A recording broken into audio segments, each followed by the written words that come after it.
Hello mga langga, ang inday inyong prinsesa ay ito na naman. Maaga na naman tayo magtatrabaho at magbabanat ng buto. At syempre, ang inday na prinsesa nyo ay busy. Dito sa Hong Kong, pag nagkamali tayo, walang patawad-tawad.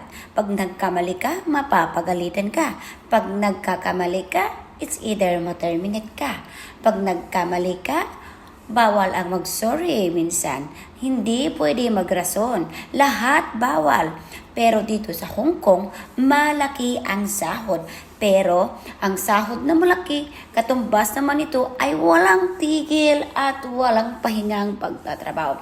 So guys, pero dito sa Hong Kong, meron tayong pahinga. Meron tayong day off tuwing Sunday. Meron tayong meron tayong mga statutory holiday. At kahit mahirap dito ang trabaho sa Hong Kong, tuloy pa rin ang buhay natin. Kasi alam nyo guys, dito tayo nasusubok ng panahon pagdating sa ibang lugar. At napapatibay ang ating loob at lakas. At lahat-lahat, pati utak natin ay nagiging advance. Alam nyo ba yun guys? Nung ako ay nag-abroad, wala akong alam masyado na hindi ganito haba ang pasensya ko. Pero ngayon na sa abroad ako, madami akong natutunan na dapat sa buhay, kailangan may pasensya. May pasensya at pahalagahan natin ang ating trabaho. Kasi mayroon din namang mga among mabait pag tayo ay nakatsamba. Pero once amo is amo, kahit gaano kabait, may isusumbat pa rin sa atin yan balang araw. So kaya sa mga tsetsi dito na matagal na sa Hong Kong, take note. Huwag isipin na tinuturing tayo ng ating amo na pamilya. Kahit sabihin nilang pamilya tayo, sabi nila. Pero katulong pa rin tayo sa paningin nila.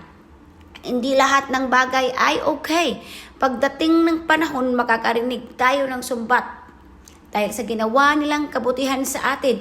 So take note, dapat handa tayo sa lahat na araw, sa mga panahon at oras na pwedeng mangyari sa atin yon. So, ganyan, pag matagal ka na sa Hong Kong, akala mo, assurance ka na hindi ka papalayasin ng amo mo pag alam mong mabait. Pero take note, ang amo rin ay nagbabago, lalo na pag ikaw ay may ginagawang kalokohan o kahit wala man. Darating talaga ang oras na tayo ay papalayasin. Kasi ang tingin nila sa atin ay isa lang utusan or katulong. So, guys, kaya pag dito tayo sa ibang lugar, dapat malakas ang ating loob. So, mahabang pasensya. Thank you so much for watching.